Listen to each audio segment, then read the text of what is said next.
오늘 말씀은 민수기 6장 22절부터 27절까지의 말씀입니다. 민수기 6장 22절부터 27절까지의 말씀.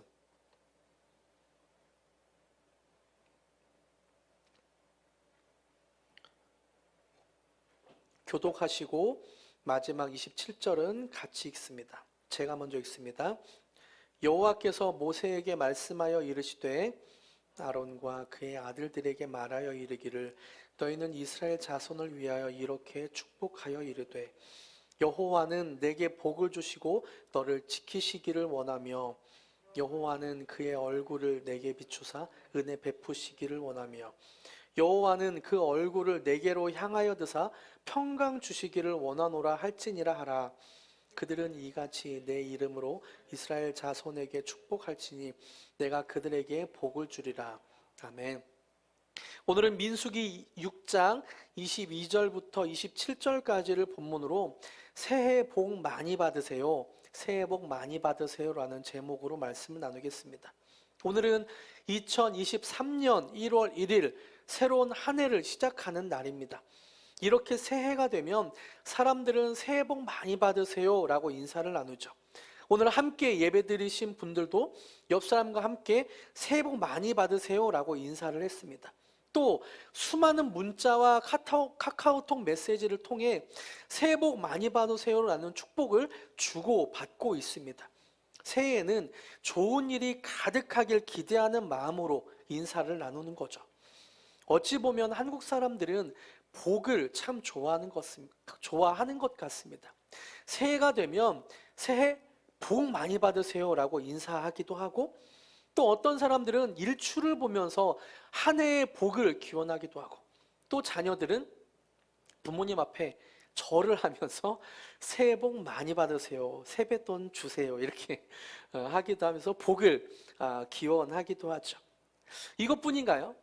대문에도 복자를 새겨놓기도 하고, 수저, 또 어떤 주머니에도 복자를 새겨놓기도 합니다.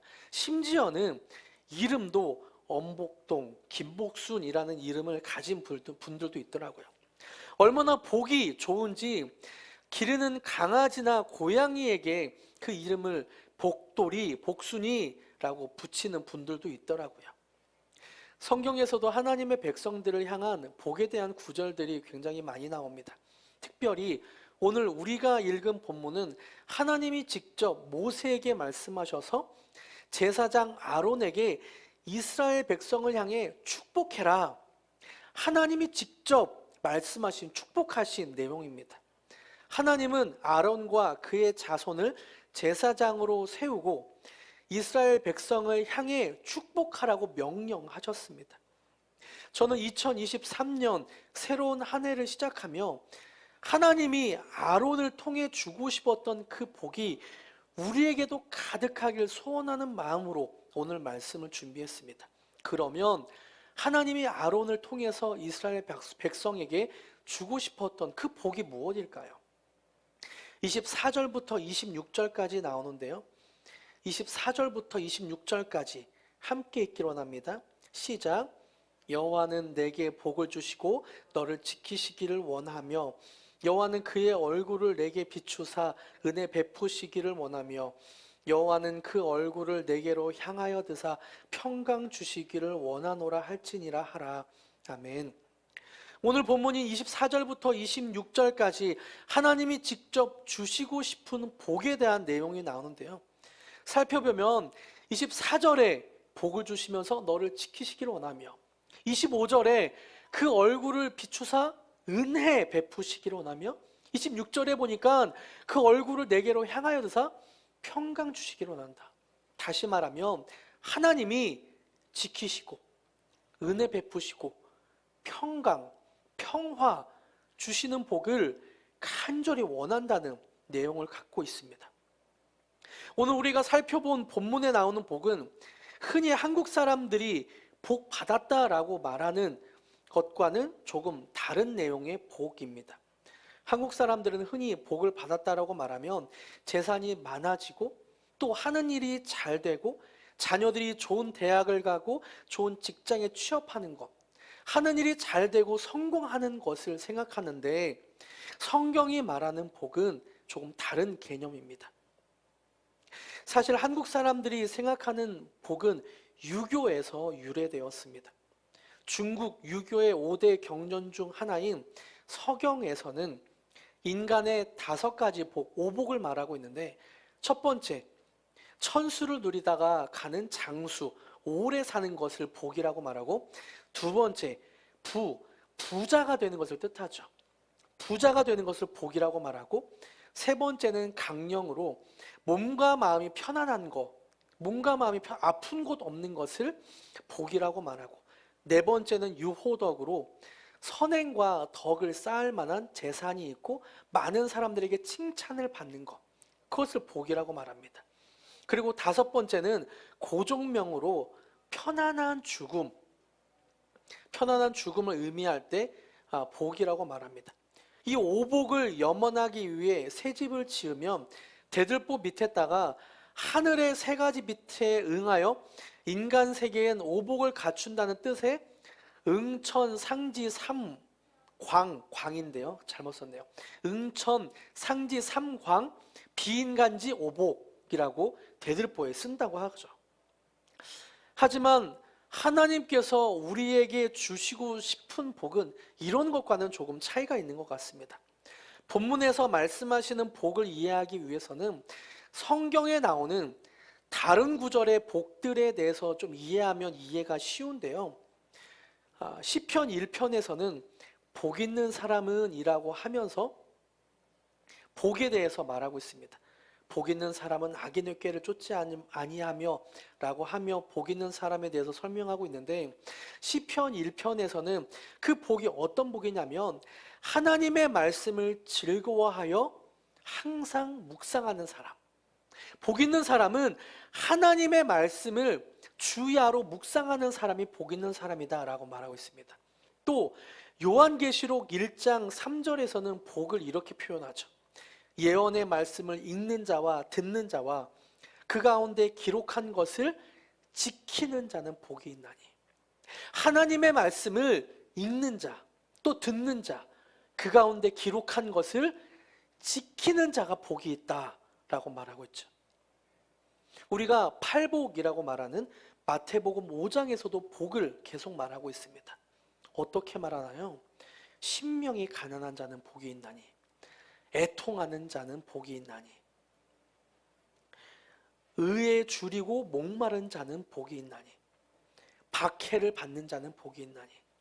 이 말만 보면 어찌 보면 복이 없는 사람 같습니다.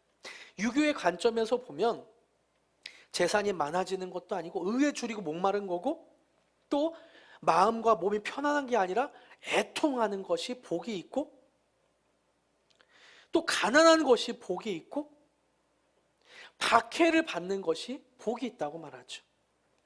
단어들만 보면 복이 아닌 비극처럼 느껴집니다. 하나님은 이 세상에 많은 것을 갖추는 것을 복이라고 말하지 않고 있어요. 이 세상에 마음과 몸이 편안한 것을 복이라고 말씀하지 않고 있습니다. 바로 하나님과의 관계, 하나님의 말씀을 사모하고 하나님과 깊은 관계, 친밀한 관계를 갖고 있는 것, 이것을 복이라고 말하고 있는 거죠.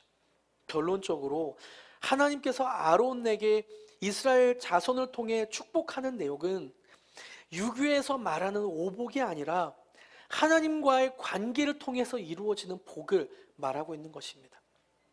하나님께서 더 간절히 주고 싶은 복을 25절과 26절을 보면 더 쉽게 이해할 수 있는데요. 25절과 26절을 같이 한번 읽고 싶습니다. 시작. 여호와는 그의 얼굴을 내게 비추사 은혜 베푸시기를 원하며 여호와는 그 얼굴을 내게로 향하여 드사 평강 주시기를 원하노라 할지니라 하라. 아멘.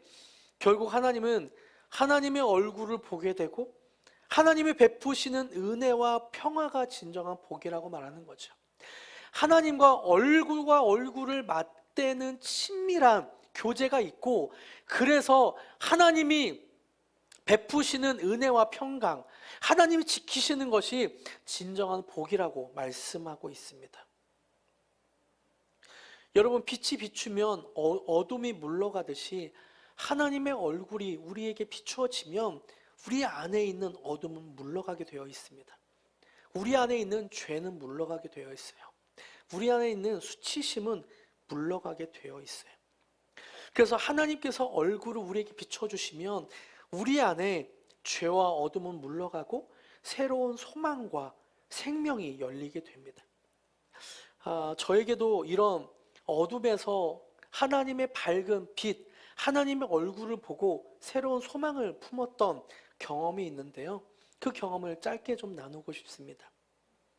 저는 사실 어린 시절 공부를 잘 못했습니다. 공부를 하는 게 글쎄요, 공부를 하는 게 싫었다기보다는 무언가 모르게 부담이 되었던 것 같아요. 그리고 나서 이제 군대를 제대하고 신학교를 들어가기 위해서 수능 공부를 다시 시작을 했습니다. 공부를 하는데 공부가 이렇게 재미도 없고 잘 안 되는 거예요. 그러다 어느 날 공부하기 전에 저는 항상 큐티를 했었거든요. 큐티를 하는데 어렸을 때의 기억이 떠오르면서 떠오르더라고요. 그때가 그 기억이 무엇이냐면 초등학교 2학년 때 이제 학부모 참관 수업에 저희 어머니가 오셔서 수업 받는 거를 그렇게 참관하는 그런 경험이었습니다. 부모님 와 계신데 선생님이 질문하는 거예요. 계절의 변화를 어떻게 할 수 있을까요? 어머니가 와 계시니까 저는 어머니에게 자랑하고 싶어서 손을 번쩍 들고 이렇게 발표를 했습니다. 네, 선생님, 철새를 통해 계절의 변화를 알 수 있습니다. 근데 그 대답이 선생님이 원하셨던 대답은 아니었던 것 같아요. 굉장히 저한테 어떤 내용인지는 정확히 기억이 나진 않지만 무한이 되는 내용의 말들을 많이 했고, 저는 초등학교 2학년 때 어머니가 뒤에 계시지만 굉장히 부끄럽고 창피한 그런 경험을 하게 되었습니다. 큐티를 하다가 그 기억이 생각이 나는 거예요. 그러면서 전에는 한 번도 기억이 나지 않았던, 또 이것이 나쁘다고 생각하지 않았던 그 기억들이 생각나면서 마음이 너무 아프기 시작한 것이죠. 큐티를 하다가 큐티를 내려놓고 하나님의 얼굴을 구했습니다. 하나님의 얼굴이 비치자 제 마음에 억눌렸던 마음, 부끄러웠던 마음, 힘들었던 마음이 눈 놓듯 놓아지고, 그리고 하나님의 얼굴 빛으로 그 뒤부터는 공부가 점점 재밌어지기 시작하더라고요.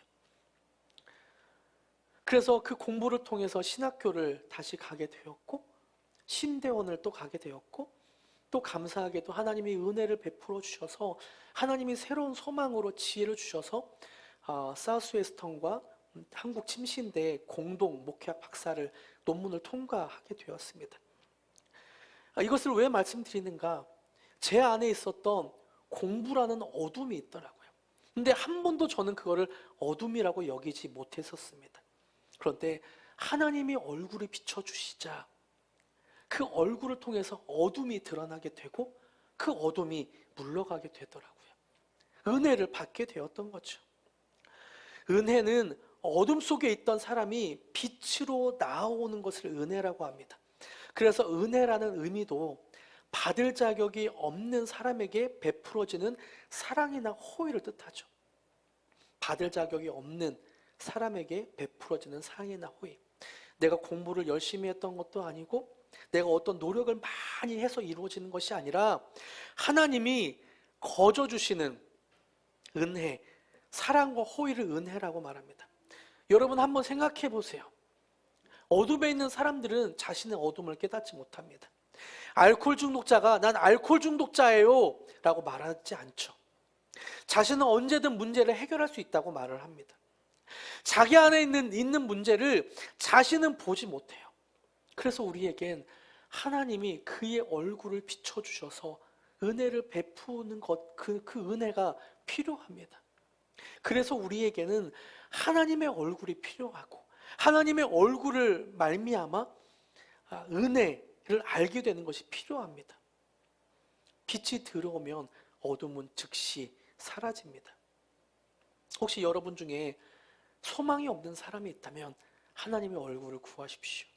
나는 무가치하다라고 생각하는 사람이 있다면 하나님의 얼굴을 구하십시오. 나는 쓸모없는 인간이다라고 생각하는 사람이 있다면, 또 나는 다른 사람들과 만나면 너무 스트레스 받는다라고 생각하는 사람이 있다면 하나님의 얼굴을 구하십시오. 하나님의 얼굴, 그 빛이 비추면 어둠은 드러나고 하나님이 주시는 은혜로 충만하게 될 것입니다. 또 하나님은 우리에게 26절에 보니까 얼굴을 내게로 향하여 드사 평강, 평화 주시기를 원한다고 표현하고 있습니다. 이 평강이란 단어가 히브리어로 샬롬이라고 쓰였는데, 그 샬롬은 평화이죠. 예루살렘 할 때도 샬롬은 평화의 도시라고 할 때 평화입니다. 그런데 한번 생각해 볼까요? 예루살렘이 평화의 도시인가요? 그렇지 않죠. 예루살렘은 바벨론에 의해 회파되고 또 니느웨에 의해 그렇게 회파되고 또 로마에 의해 식민지로 삼게 되었습니다. 마치 옛날에 우리나라 땅처럼 일본에게 침략당하고 중국에게 침략당했던 그런 이스라엘 땅이에요. 그런데 그 이스라엘 땅이 왜 평화가 됩니까? 사람들은 흔히 평화를 말할 때 힘이 있는 평화를 표현합니다. 그래서 로마의 팍스 로마나 할 때도 로마가 힘이 강해서 다른 나라의 침략을 당하지 않는 것, 자기들이 침략을 할지언정 다른 나라의 침략을 받지 않는 걸 우리는 팍스 로마나라고, 로마의 평화라고 표현하고 있습니다. 그래서 세상은 평화를 하려면 힘을 기르라고 말합니다. 우리나라가 일본에게 굴욕을 당하지 않으려면 돈이 힘이 있어야 되고, 우리나라가 북한의 침략을 받지 않으려면 국방력을 강화해야 됩니다. 세상은 평화를 얻기 위해 노력하라고 말합니다. 하지만 아무리 노력해도 평화를 지키긴 너무나 힘들죠. 우리가 사는 인생을 한번 살펴볼까요? 돈이 많으면 평화가 찾아오나요? 친구 관계가 좋으면 평화가 찾아옵니까? 그 친구들이 언제 나를 뒷담화하고 또 배신할지 모릅니다. 유명해지면 평화가 찾아오나요? 많은 노력을 기울여서 유명해지면 평화가 찾아오나요? 아니죠. 그 인기가 언제 사그라들지 모르고 유명인인 사람들이 자살을 하는 것을 보면 그 마음에 평화가 없다는 것을 우리는 알 수 있습니다. 우리가 사는 인생의 평화는 우리가 어떤 노력을 한다고 주어지는 것이 아닙니다. 하나님이 우리를 얼굴을 향하여 드사 주목해서 보시면서 안전하게 지켜주실 때 평화가 우리에게 임하는 것이죠. 그래서 C.S. 루이스는 이 은혜와 평화가 임하는 것을 이렇게 표현했습니다. 우리는 하나님 앞에 무기를 내려놓고 투항해야 할 반역자들입니다. 우리의 몸과 마음은 모두 썩었습니다. 우리는 조금 노력하면 더 나아질 존재들이 아닙니다. 만물보다 부패하고 심히 악한 것이 우리 마음입니다. 우리는 개선해야 할 존재들이 아니라 트랜스폼, 변화되어야 할 존재들입니다. 우리는 우리 스스로 아무것도 할 수 없습니다. 그래서 하나님이 예수님을 우리에게 보내주셨습니다. 하나님이 우리에게 축복하기를 원하십니다. 그 얼굴을 비추시고 그 얼굴을 우리에게 향하여 드시면서 은혜와 평강이 있길 간절히 원하고 있습니다.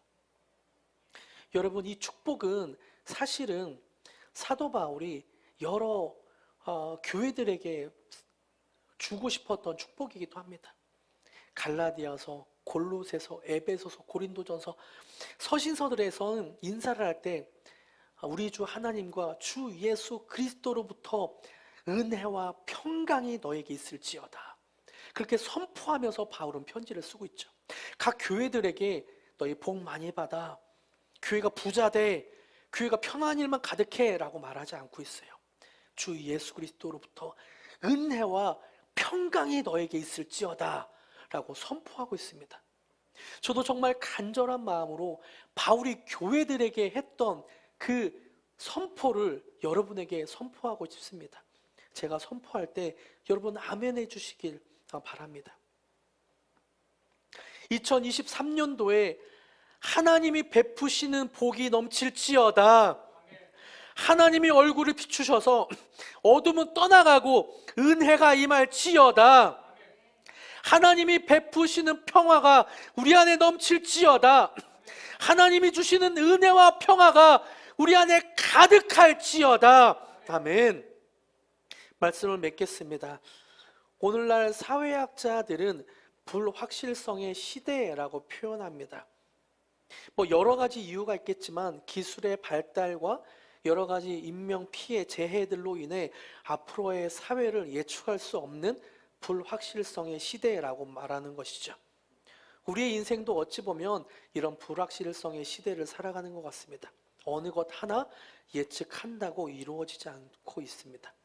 친구들과 신나게 놀기 위해서 거리를 다니다가 선체로 사람들에게 압사당해 죽을 수도 있고, 내가 아무리 안전하게 운전을 한다고 해도 터널에 불이 붙어서 그 불로 인해 죽을 수도 있고, 내가 투자했던 주식이 어느샌가 모르게 떨어질 수도 있고, 내가 안전하다고 생각했던 그 땅과 그 아파트가 어느샌가 모르게 반토막이 날 수도 있는 그런, 우리가 미래를 어느 것 하나 예측할 수 없는 그런 시대를 살아가고 있습니다.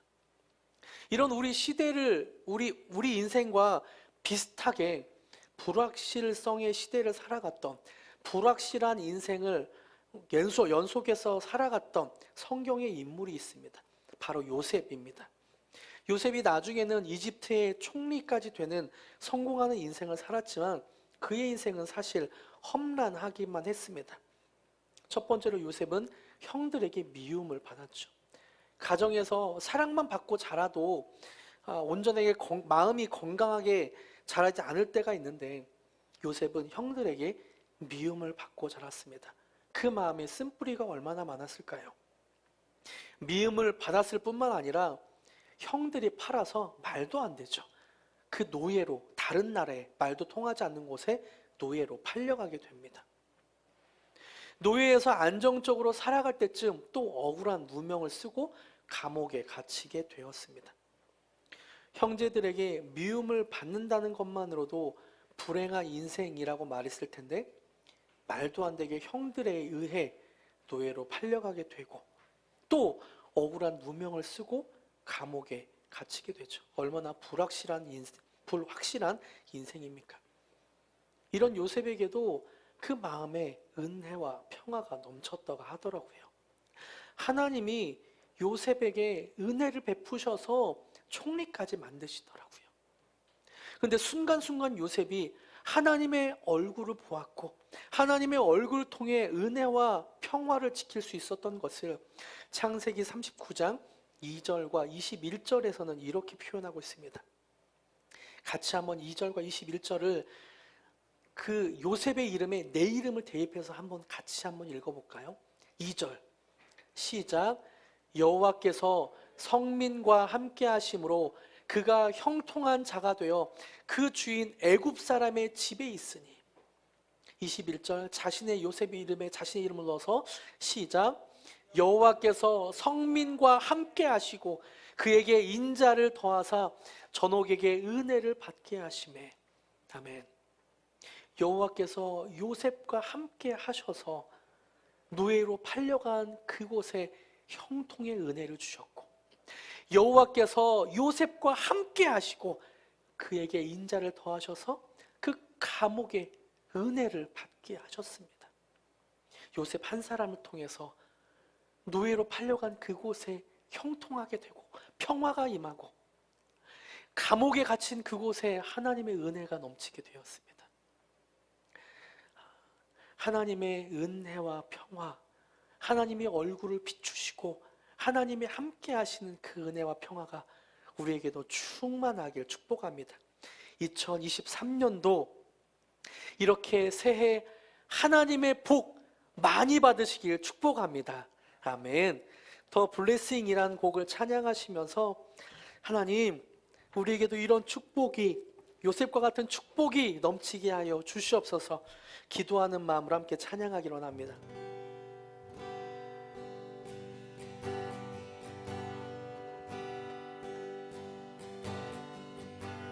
주 내게 복 주사 너를 지키시고 은혜 베푸시네. 그 얼굴 비추사 평안 주네. 다시 한번 주 내게 복 주사 주 내게 복 주사 너를 지키시고 은혜 베푸시네. 그 얼굴 비추사 평안 주네. 아멘. 아멘.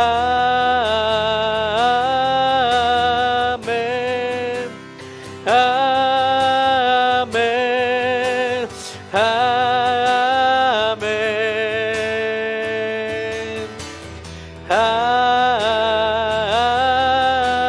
아멘. 아멘. 아멘. 주 내게 복 주사 주 내게 복 주사 은혜 베푸시고 은혜 베푸시네. 그 얼굴 비추사 평안 주 내게 복 주사 주 내게 복 주사 너를 지키시고 은혜 베푸시네. 그 얼굴 비추사 평안 주네. 아멘. 아멘. 아멘. 아멘.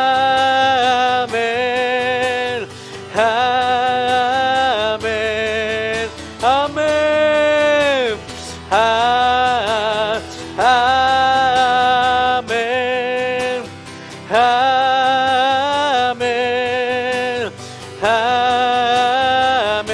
아멘. 아멘. 아멘. 아멘.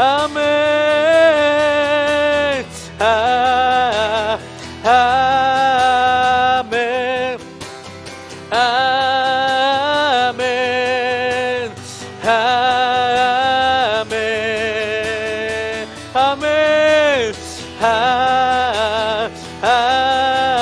아멘. 아멘. 아멘. 아멘. 주의 은혜 주의 은혜 너의 위에 천대까지 흘러가니 너의 가정 너의 자녀 그 자녀의 자녀까지 주의 은혜 너의 위에 천대까지 흘러가리. 너의 가정 너의 자녀 그 자녀의 자녀까지 주의 임재 앞서가며 지키시고 동행하리. 둘러싸고 채우시며 주가 너와 함께하리. 아침에도 저녁에도 너의 모든 출입에도 슬플 때도 기쁠 때도 주님 너를 위하시네 위하시네 위하시네 위하시네 위하시네 위하시네 위하시네 위하시네. 아멘. 아멘.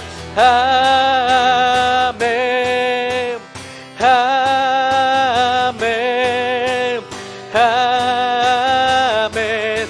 아멘. 우리에게 그런 복을 허락하여 주시옵소서.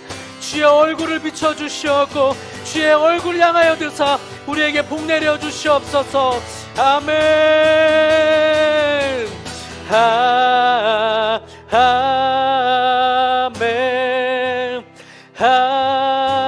아멘. 아멘. 아멘. 아멘.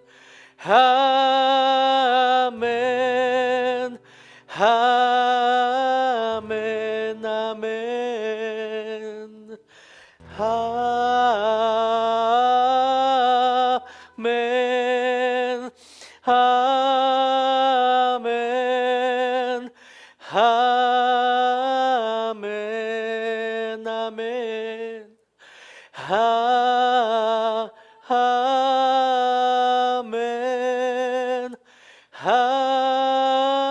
아멘. 아멘. 아멘. 아멘. 우리에게 그렇게 하나님께서 복 주시고 함께 하시길 축복합니다.